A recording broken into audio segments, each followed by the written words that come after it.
Hello friends, I am Tawqir Ahmed in Times Career. Once again welcome back our YouTube channel Times Career. तो आज से हम लोग जो है क्लास 11 का फिजिक्स को देखेंगे, जिसमें हम लोग स्टेट बोर्ड के साथ साथ CBSE, नीट, IIT और एग्रीकल्चर का क्वेश्चंस देखेंगे। तो आइए दोस्तों, आज का हमारा फर्स्ट टॉपिक है विज्ञान यानी साइंस। तो हेडलाइन लगाइए, साइंस यानी विज्ञान। पहले हम लोग ये जानेंगे कि साइंस जो होता है, विज्ञान जिसे हम लोग हिंदी में कहते हैं, और ज्ञान में क्या फ़र्क होता है। ज्ञान और विज्ञान यानी साइंस एंड नॉलेज में क्या डिफरेंस होता है। तो साइंस जो है वो सर्चिंग ऑफ रियलिटी है।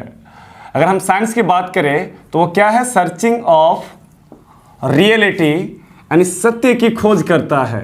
कौन करता है? विज्ञान करता है, साइंस करता है। और उसको जो हम लोग यूज़ करते हैं उसे नॉलेज कहते हैं, यानी महसूस करते हैं। तो नॉलेज के बारे में हम यहां पर कहेंगे कि फीलिंग ऑफ रियलिटी, सत्य का महसूस करना। सपोज दैट यहां पर जो है आप देख रहे हैं कि इलेक्ट्रिक बल्ब और फैन चल रहा है। तो ये इलेक्ट्रिक बल्ब और जो फैन है वो जो है आपका सर्चिंग ऑफ रियलिटी यानी सत्य का खोज है। और जैसे इसको हम लोग यूज़ करते हैं, जैसे फैन हवा देती है, बल्ब रोशनी देती है, तो ये जो है वो सत्य का क्या है, महसूस है। यानी हम लोग महसूस करते हैं कि रियलिटी में फैन होता है जो हवा देती है, और इलेक्ट्रिक बल्ब जो है वो क्या देती है, लाइट देती है, डेट मीन्स रोशनी, प्रकाश देती है। तो इस तरह से हम लोग यहाँ पर कहेंगे कि साइंस सर्चिंग ऑफ रियलिटी, सत्य का खोज करता है, और आपका जो नॉलेज है, विज्ञान जो है वो क्या है, फीलिंग ऑफ रियलिटी है। फ्रेंड्स, हम लोग बहुत ही छोटे छोटे इंपॉर्टेंट बात को नोट करेंगे जो नीट, IIT, साथ ही साथ एग्रीकल्चर और बिहार बोर्ड में कोई भी आपका एक क्वेश्चन ना छूटे। आइए अब हम लोग देखते हैं कि विज्ञान जो है, साइंस जो है वो किस शब्द से बना है। तो साइंस की जो उत्पत्ति हुआ है वो वर्ड लैटिन साइंटिया से हुआ है, और एक्चुअली NCERT या फिर लैटिन में इसे साइंटिया बोलते हैं, लेकिन एक्चुअली इसका जो प्रोनाउंसिएशन होना चाहिए वो है साइंसिया। और साइंसिया का मतलब होता है टू नो, डेट मीन्स जानना या जानकारी प्राप्त करना। तो to know about anything is called science. किसी भी चीज के बारे में जानना या जानकारी प्राप्त करना क्या कहलाता है, साइंस कहलाता है। 1800 ईस्वी तक, यानी 1800 ईस्वी तक जो है साइंस को जो है वो नेचुरल फिलॉसफी के नाम से जाना जाता था। तो नेक्स्ट स्टार पॉइंट हम लोग कहेंगे अंटिल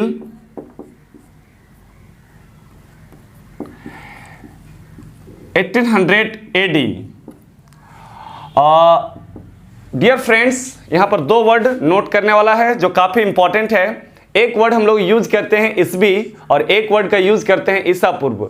कोई भी टीचर्स या फिर कोई भी स्टूडेंट्स वो बड़ा टीचर या अच्छा स्टूडेंट या परफेक्ट स्टूडेंट तभी बन सकता है जब उसे छोटी छोटी बातों का नॉलेज हो। दूसरी इंपॉर्टेंट मैं बात कह देना चाहता हूं कि अगर आप लाइफ में सक्सेस होना चाहते हैं तो आपका बेसिक बहुत ही क्लियर होना चाहिए, स्ट्रॉन्ग होना चाहिए। अगर आपको 9, 10 या फिर छोटी छोटी बात का नॉलेज नहीं है और आप कहते हैं कि हम बहुत बड़ा हाई फाई स्टूडेंट हैं, हाई फाई टीचर्स हैं, तो फिर इस बात को हम सपोर्ट नहीं करते हैं। तो यहाँ पर जो है दो वर्ड है कि एक ईस्वी और एक ईसा पूर्व, यानी ईसा मसीह जो थे उससे पहले जो भी घटना घटी है उसे ईसा पूर्व कहा जाता है, और उसको इंग्लिश में BC बोलते हैं। क्या बोलते हैं? BC। B4 होता है बिफोर, और C4 होता है क्राइस्ट, ईसा पूर्व। और एक वर्ड होता है ईसा के बाद, यानी ईसा मसीह के बाद, जिसे हम लोग AD बोलते हैं, और इसका पूरा नाम होता है अन्नो डोमिनी, अन्नो डोमिनी। ठीक है, तो यहां पर कौन सा वर्ड यूज हुआ है, BC या AD? तो हम लोग देख रहे हैं यहाँ पर AD यूज हुआ है, यानी 1800 ईस्वी तक, यानी ईसा पूर्व के बाद। ठीक है, और पहले को क्या बोलते हैं, BC, बिफोर क्राइस्ट बोलते हैं। ये छोटी छोटी बात को नोट कर लीजिए, बहुत इंपॉर्टेंट बात है।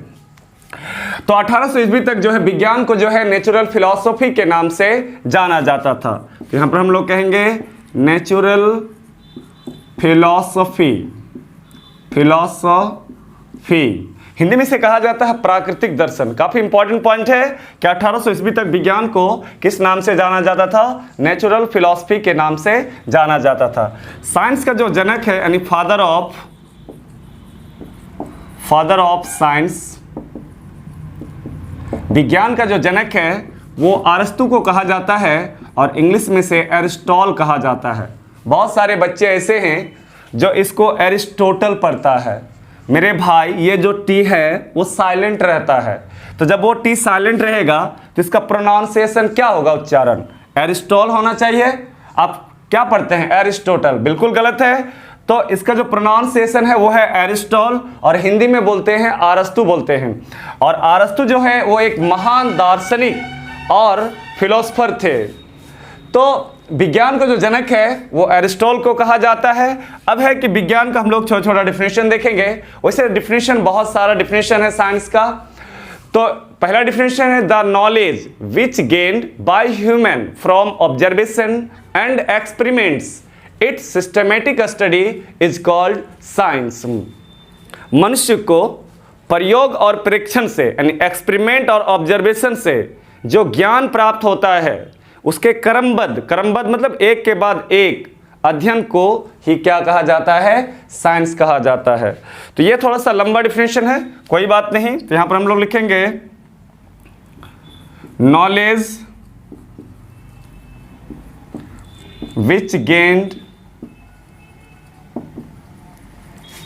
By human from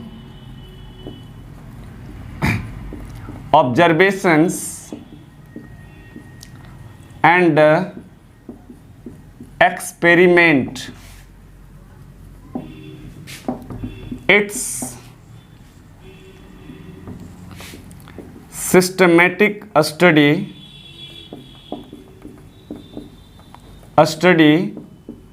is called science। थोड़ा सा लंबा डिफिनेशन है, कोई बात नहीं। द नॉलेज विच द लगेगा लेकिन उतना वर्ड हम नहीं लिख रहे हैं। The knowledge which gained by human from observations and experiments it's systematic study is called science. यानी मनुष्य को ऑब्जर्वेशन और एक्सपेरिमेंट से जो नॉलेज प्राप्त होता है उसी के सिस्टमेटिक स्टडी को ही क्या कहा जाता है? साइंस कहा जाता है। अब आइए और एक डिफिनेशन है स्पेसिफिक एंड सिस्टमेटिक नॉलेज। यानी साइंस जो है वो आपको स्पेसिफिक, विशिष्ट और सिस्टमेटिक क्रमबद्ध ज्ञान देता है और इस प्रकार के ज्ञान को ही क्या कहा जाता है? साइंस कहा जाता है। तो ये सभी छोटी छोटी पॉइंट को आप नोट कर ले, उसके बाद उन दोनों वर्ड को भी नोट कर ले। अब हम लोग देखेंगे क्लासिफिकेशन ऑफ साइंस।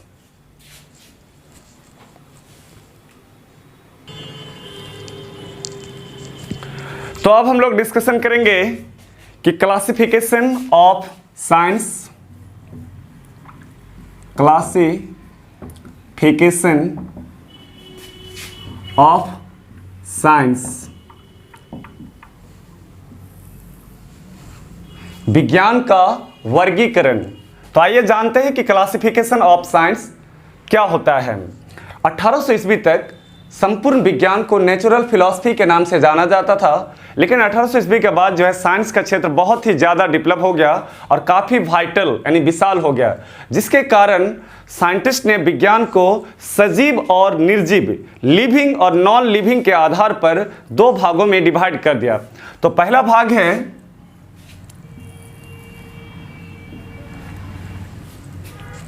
तो पहला जो भाग है वो है biological science, biological science,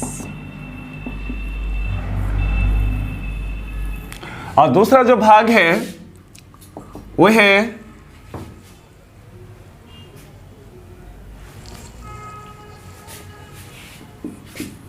physical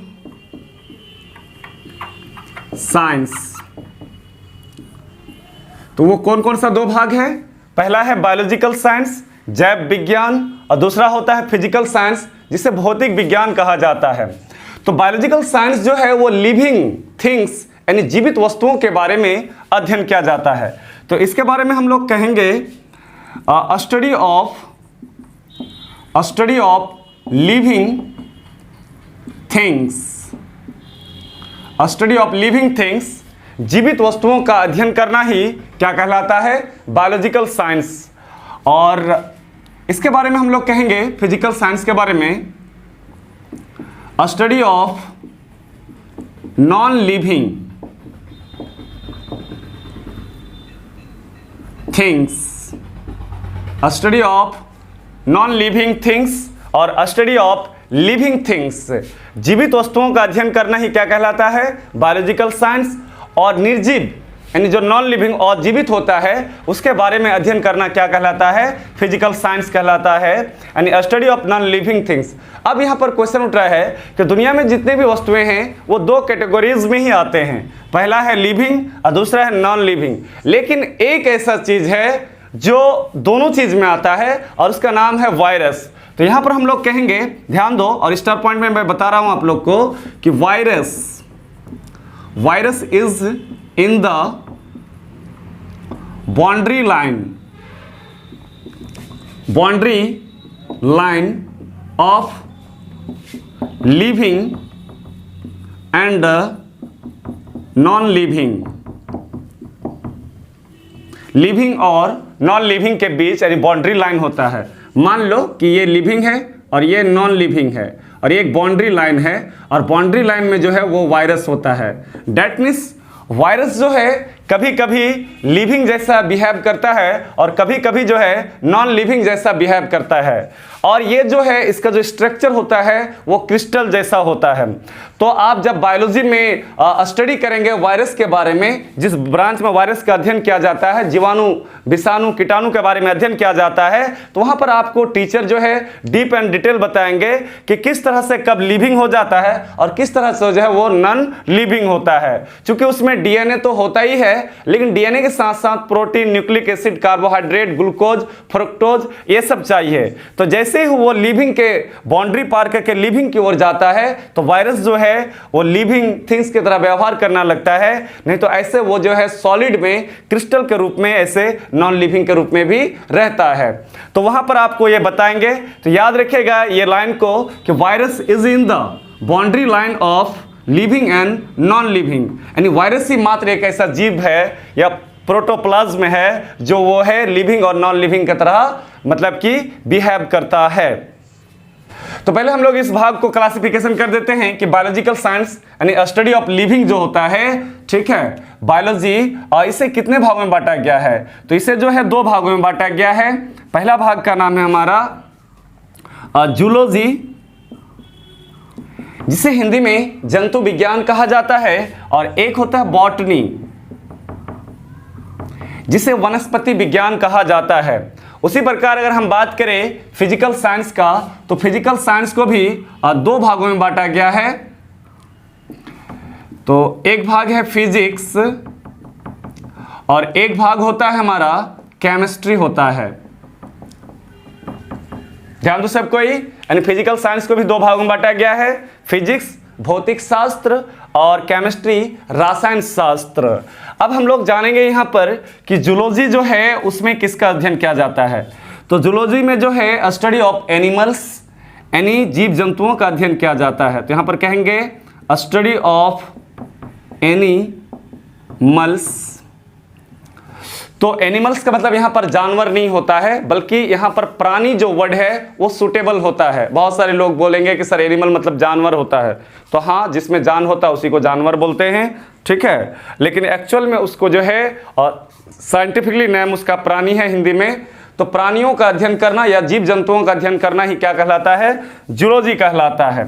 और बॉटनी में जो है study of plants, study of plants यानी पादपों का अध्ययन करना, पेड़ पौधों का अध्ययन करना ही क्या कहलाता है? बॉटनी कहलाता है। इसी तरह से यहाँ पर हम लोग एक और पॉइंट पर बात करेंगे कि जूलॉजी का जो जनक है, फादर ऑफ जूलॉजी, वो एरिस्टोटल को कहा जाता है। एरिस्टोटल एरिस्टोल को कहा जाता है, जिसको हिंदी में हम लोग अरस्तु कहते हैं। और बॉटनी का जो जनक है वो थियोफ्रेस्टस को कहा जाता है। किसको कहा जाता है? थियोफ्रेस्टस। ठीक है, याद रखेंगे ये सब, छोटी छोटी बात को नोट कर लीजिए कि zoology, study of animals is called zoology, और इसका जो फादर है जूलॉजी का वो कौन है? एरिस्टोल है। एरिस्टोल मतलब अरस्तु। और botany the study of plants, पेड़ पौधों का अध्ययन करना, और इसका जो जनक है वो है थियोफ्रेस्टस, ये फादर हो गया बॉटनी का। अब दूसरी इंपॉर्टेंट बात है कि जितने भी जीव जंतु होते हैं वो परपोषी होते हैं। क्या होते हैं वो? परपोषी। और जो परपोषी होते हैं उसे इंग्लिश में हेट्रोट्रोप कहते हैं, यानी वो दूसरे पर निर्भर करता है, ये खुद से भोजन नहीं बना सकता है।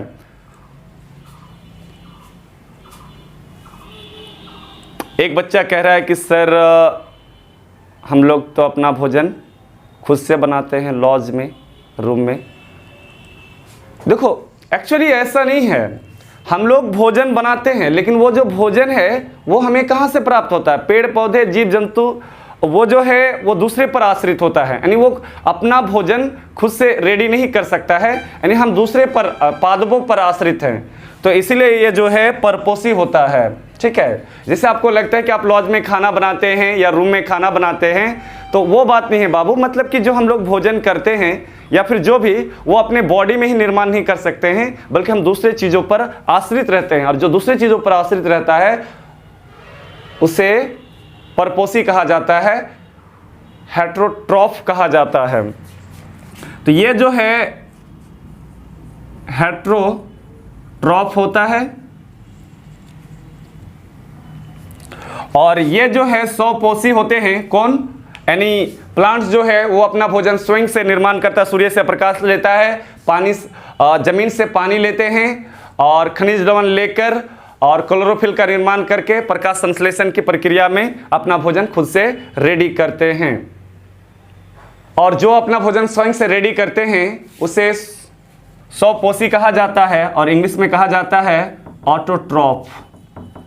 ठीक है, तो ये सब बात को नोट कर लीजिए, जूलॉजी को और बॉटनी को। यहाँ पर 3 चीज़ हमने लिखे हैं, study of animals, father of zoology Aristotle, और ये हेट्रोट्रॉफ होता है, यानी परपोषी दूसरे पर निर्भर रहता है। उसी प्रकार बॉटनी जो है स्टडी ऑफ प्लांट्स है, और इसका जो जनक है वो थियोफ्रेस्टस है,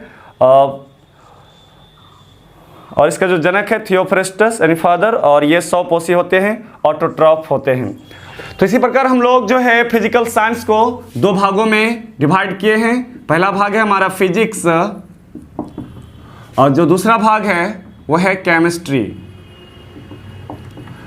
अगर हम फिजिक्स का बात करें तो फिजिक्स की जो उत्पत्ति हुआ है वो फ्यूसिस शब्द से हुआ है। किस शब्द से हुआ है? फ्यूसिस से, और जिसका मतलब होता है नेचर यानी प्रकृति। तो इसका हम लोग डिफिनेशन दे सकते हैं, study of nature, study of nature and prakriti and its laws, and its laws and prakriti और उसके नियमों का अध्ययन करना ही क्या कहलाता है? फिजिक्स कहलाता है। और फिजिक्स की जो उत्पत्ति हुआ है किस शब्द से हुआ है? फ्यूसिस शब्द से हुआ है। और फ्यूसिस का अर्थ क्या होता है? नेचर यानी प्रकृति। ये जो आप देखते हैं चारों तरफ, अपने वातावरण चारों तरफ, ऊपर से लेकर नीचे तक, एवरीथिंग अराउंड अस, ठीक है, तो जो भी हमारे आसपास है या ऊपर नीचे है, सभी चीज़ जो है वो प्रकृति के अंतर्गत, नेचर के अंतर्गत आता है। अब हम लोग यहाँ पर ये देखेंगे कि फिजिक्स जो है इसका जो जनक है वो है Newton, father of physics, Newton को कहा जाता है। और उसी प्रकार केमिस्ट्री की जो उत्पत्ति हुआ है वो केमिया शब्द से हुआ है, केमिया वर्ड से, और केमिया का मतलब होता है मेटर। केमिया का मतलब क्या होता है? मेटर। और इसका हम लोग डिफिनेशन दे सकते हैं केमिस्ट्री का। इस तरह से हम लोग देख रहे हैं कि केमिस्ट्री जो है उसकी उत्पत्ति केमिया वर्ड से हुआ है, जिसका मीनिंग होता है मेटर, और इसका डिफिनेशन होगा study of matter. Study of matter यानी पदार्थों का अध्ययन करना ही केमिस्ट्री कहलाता है। और इसका जो जनक है वो है लेवोजियर। कौन है? लेवोजियर, एंटोनी लेवोजियर पूरा नाम है। और पीसी राय जो है वो इंडियन साइंटिस्ट है, किसका? केमिस्ट्री का। ध्यान दीजिए, लेवोजियर जो है वो फादर है वर्ल्ड वाइज यानी मॉडर्न केमिस्ट्री का, और पीसी राय को इंडियन फादर ऑफ केमिस्ट्री माना जाता है। तो दोस्तों इजाज़त दीजिए आज के लिए यहीं तक, और इस सभी बातों को, सभी पॉइंट को नोट कर लीजिए। अगर वीडियो आपको अच्छा लगे तो ज़्यादा से ज़्यादा अपने दोस्तों को शेयर कर दे, लाइक कर दे और सब्सक्राइब करना ना भूले। Thank you for watching. मिलते हैं फिर नेक्स्ट वीडियो में।